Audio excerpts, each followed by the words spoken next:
Anderson, Executive Director of Heritage Action, and it's my pleasure to welcome everyone this evening to our conversation with Senator Ted Cruz. Sir, thanks for joining us. Jessica, it's great to be with you. Thanks for having me. Absolutely. So we're here today to talk about the Senator's new book, One Vote Away.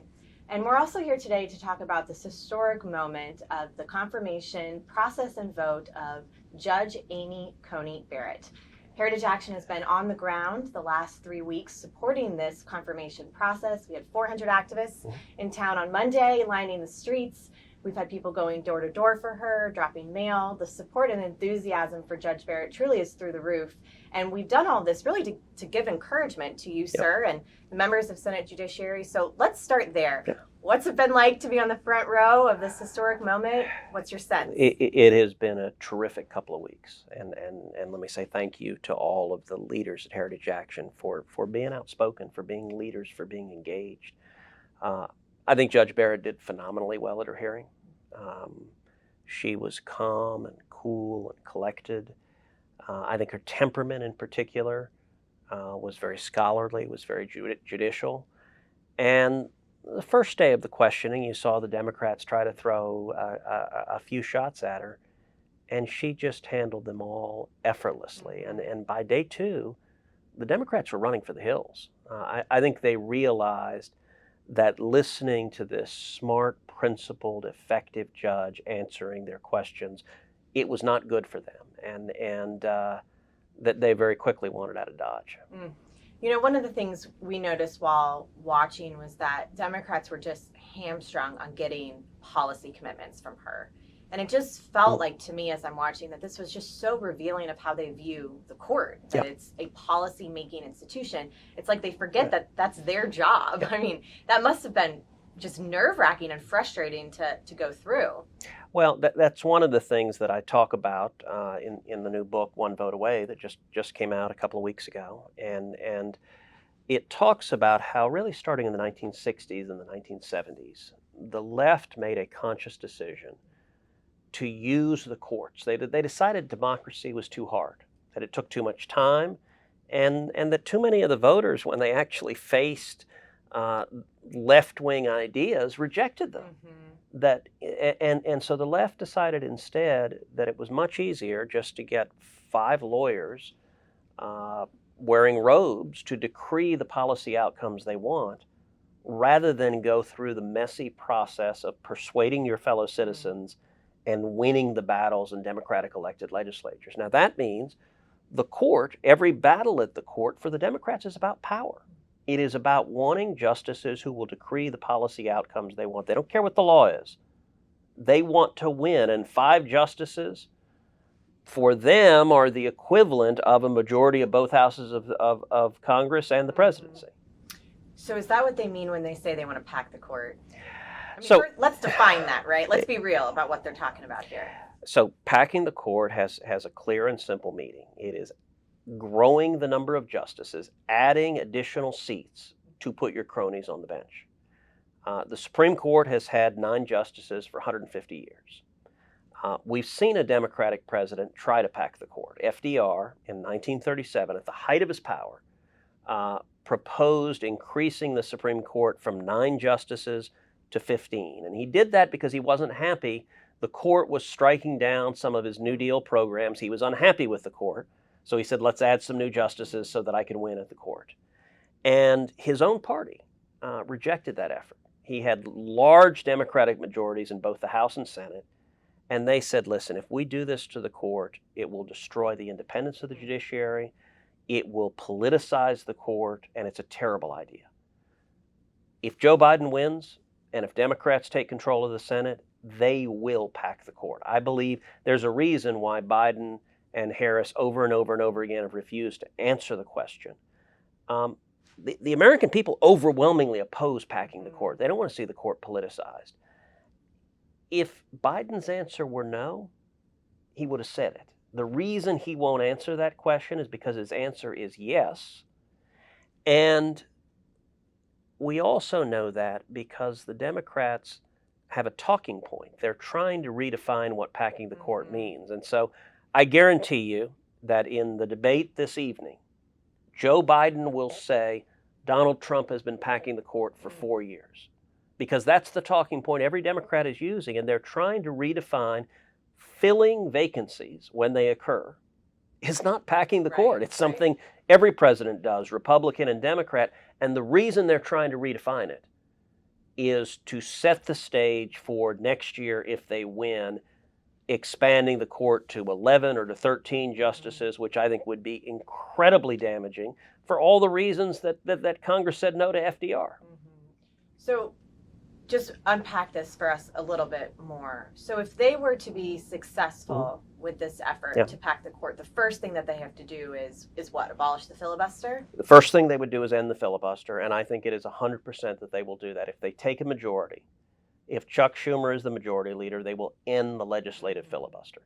What that means is without the filibuster, there's nothing the Senate minority can do to stop whatever radical agenda they want.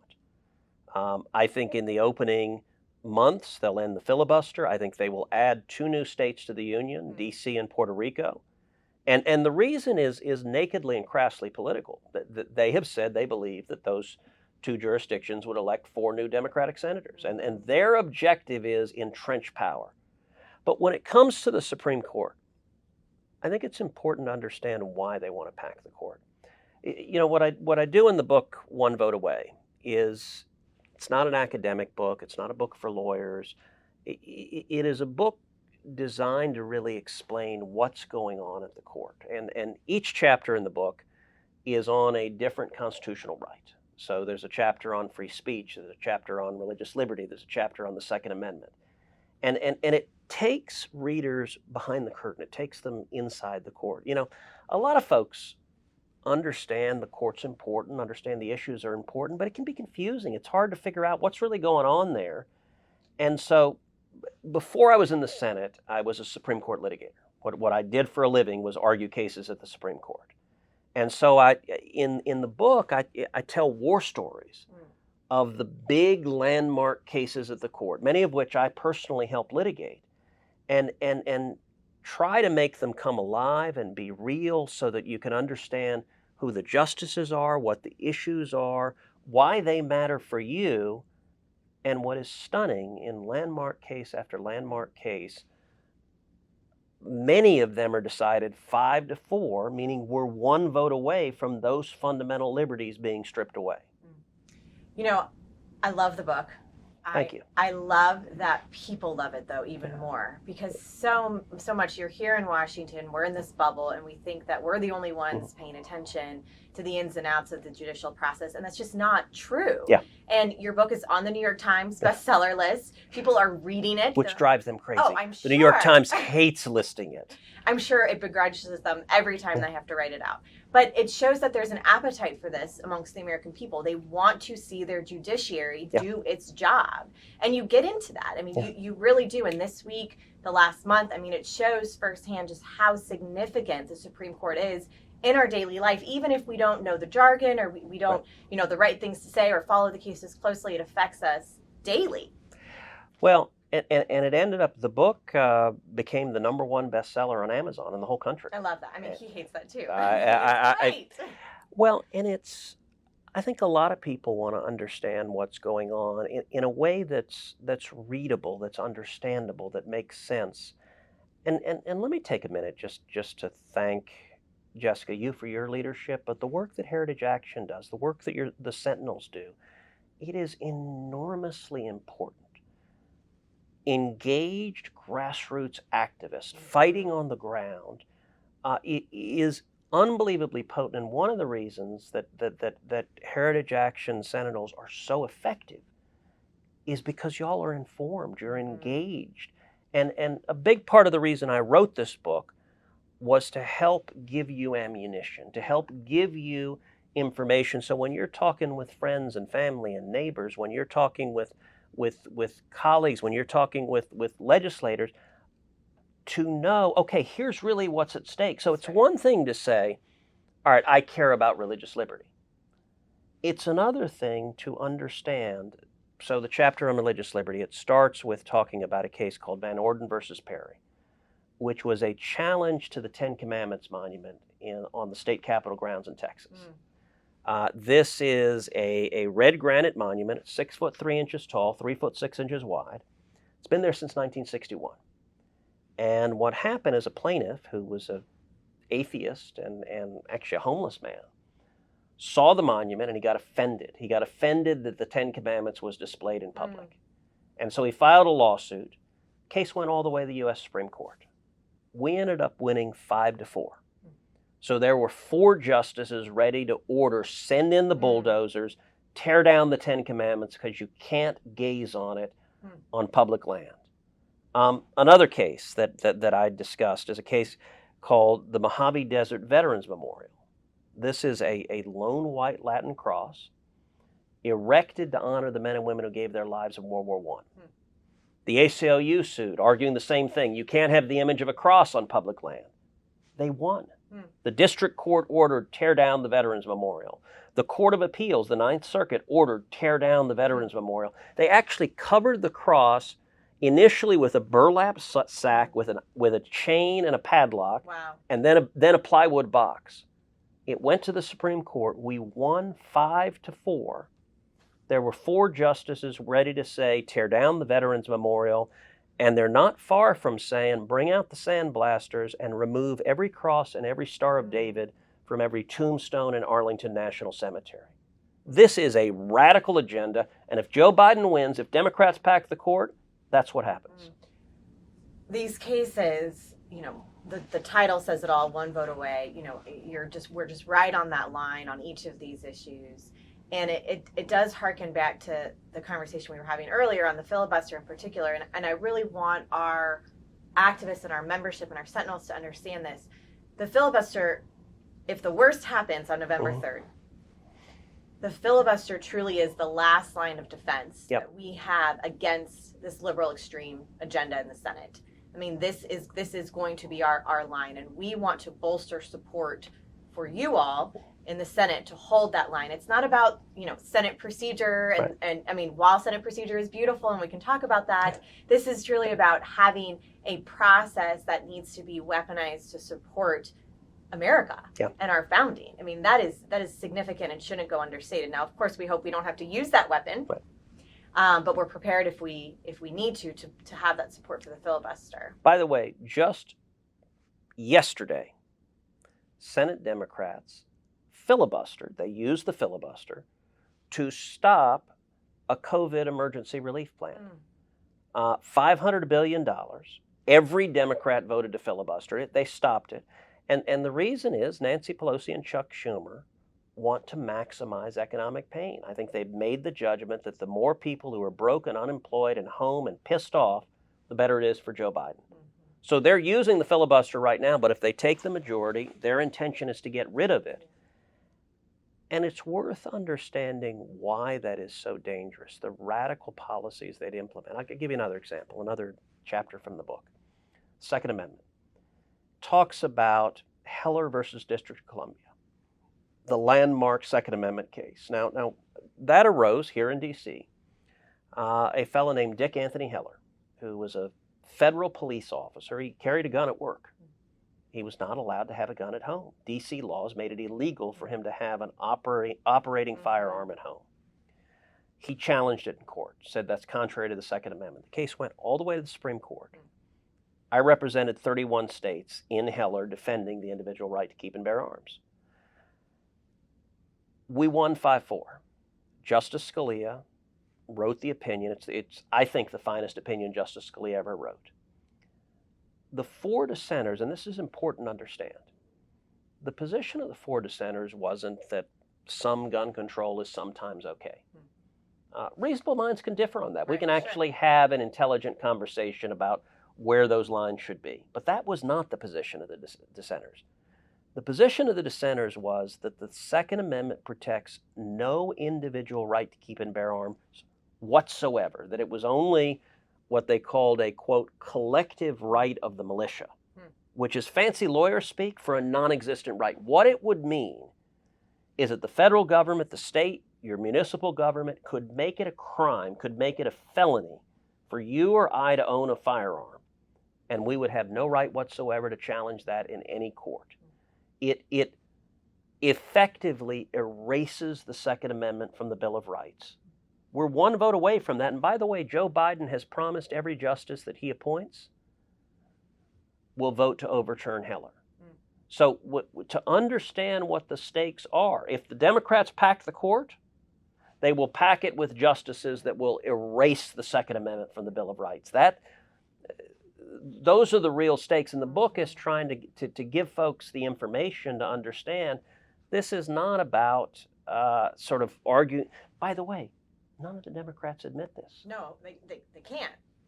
The Amy Coney Barret hearings, none of the Democrats were defending the radical positions they're embracing because they know the American people don't want to see the Second Amendment erased. They don't want to see free speech prohibited. But that's where the court is. That's where they're going. So let's go back to Judge Barrett. I mean, this book is so, I mean, you couldn't have timed it better to come out amidst, the president has his third nominee going through the process now. We're so thankful that there is a GOP majority in the Senate that is allowing this to go forward. Thankful that this process has been smooth. I mean, the attacks aren't landing. There's no there. This woman is clearly articulate. She's well informed. She doesn't need notes. I mean, I just love that moment. I'm a mother of two. She's a mother of seven. I have to have notes on any part of my day of where I'm supposed to be and when. And so it really was, I just think, so encouraging for women to see, but then also for fellow lovers of the law to see. And so, she's going through this process. She's going to be confirmed. We're hopeful to see on her bench. What does this mean to have a full court before the election? So it's enormously important, and it was critical that we get this done before the election. One of the chapters in the book is on Bush versus Gore. That was the last contested election that was litigated. That was in 2000. I was one of the lawyers representing George W. Bush. So at the time, I was a young lawyer. I was working on the campaign down in Austin, on the presidential campaign. I actually met my wife, Heidi. We were in cubicles about 20, 30 feet apart on the campaign. That's awesome. And it was, there were actually 8 marriages came out of that campaign. You guys got a lot of work done. So young people, if you're looking for a spouse, join a presidential campaign because, you work long hours, you're passionate, and, things happen. Good.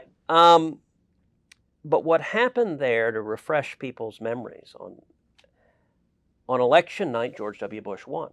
But Florida was very, very close. And so Al Gore sent in an army of lawyers to challenge the election results in Florida. And so I jumped on a plane. I flew to Florida. I was in Tallahassee the entire recount. It's interesting. Some of the movies and books that have been written about Bush versus Gore, they portray it as this strategic, planned out battle. All of that is nonsense. It was complete, utter chaos. We had, in the war room, we had a whiteboard on the wall with a chart of 7 different lawsuits, all of which were pending, any one of which could cost the presidency of the United States. And the case went twice to the U.S. Supreme Court. First time, we won unanimously. Supreme Court concluded the Florida Supreme Court had gotten it wrong. The second time, on the issue of remedy, on the outcome, we won 5-4. And the majority of the court said the ballots had been counted. At that point, 4 separate times the ballots had been counted. George W. Bush had won every single time. And the court said enough is enough. Under the law, the election is over. There were 4 justices willing to keep the recount going and keep the recount going. And you think about the chaos we had for 36 days, the whole country. Nobody knew who the president was going to be. Nobody in the world knew who the president was going to be. And if we don't confirm Judge Barrett before the election, and we're going to now, we could have had an 8-8 Supreme Court, and an 8-8 Supreme Court can divide 4-4, and an evenly divided court under the law has no authority to decide anything. And you think about the chaos of Bush versus Gore, I think it is entirely possible this election we will see this orders of magnitude worse. Instead of just one state, Florida, it could be multiple states. You could see Joe Biden suing to challenge election results in some states. You could see Donald Trump suing in other states. You could see both going on. And we need to have a functioning 9-justice Supreme Court to resolve those issues. And one of the things that's critical to understand, look, I don't want Judge Barrett on the court to rule for my preferred candidate. I've already voted for Donald Trump. I want the president to be reelected. I think it's hugely important. But it's not her job to favor one candidate or another. That's not what a justice does. That's right. It is the court's job. By the way, the Democrats want their cronies to favor their guy. They're not remotely interested in what the law says. They want the outcome. The Supreme Court's job is to ensure that we're following the law and the Constitution to resolve whatever disputes happen according to the law and the Constitution. Yeah, I think we're going into the next cycle here. We're going into the next final few days. Activists are at home. We're eager. We've got poll workers, poll watchers. Yes. Ready to go. These are the folks that are going to be on the front lines, making sure there's election integrity when we're in that ballot box. And I think, at the end of the day, our message right now is don't wait to vote. Vote now. Vote early. Make a plan to vote. Get it done. Because we don't know what the third is going to hold. The lines could be long. COVID could make things weird. I mean, we just don't know. Yeah. And all of this is happening in the backdrop of this process to confirm Judge Barrett, your outstanding book. Let me ask one more question. Yeah. Are you going to write a sequel? You have plenty of content now.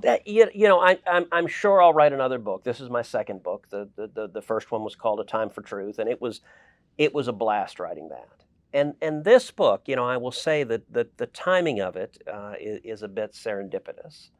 I wrote this book this spring and this summer, and we were home in Houston on COVID lockdown, and so I was sitting at home in my living room, and I just grabbed the laptop, started writing it.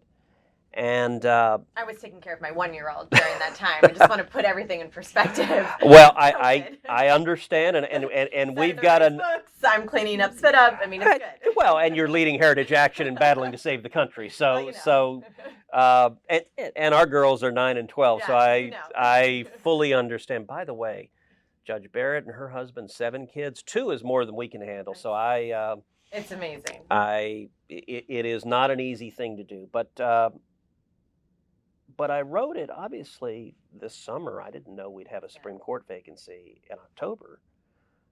But I did know we had the presidential election in November. And so I wrote it to come out right before the election because I think this is the single most important issue in the election. And one of the things I do in the book also is I take people behind the scenes in many of my conversations with President Trump.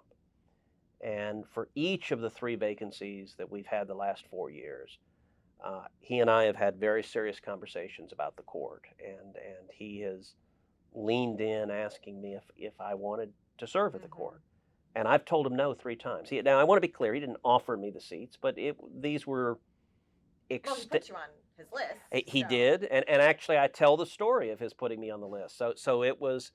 That happened this past summer, where it was June or July, and I was out in California. I was visiting my in-laws, and we were at a lake nearby. We were water skiing, and so I was standing on the boat dock. I was in swimsuit and flip-flops. The girls are out on the boat skiing, and the president calls my cell phone and says, "Ted, I want to put out a new Supreme Court list, and I want to add you to the list. Is it okay with you if I put you on the list?"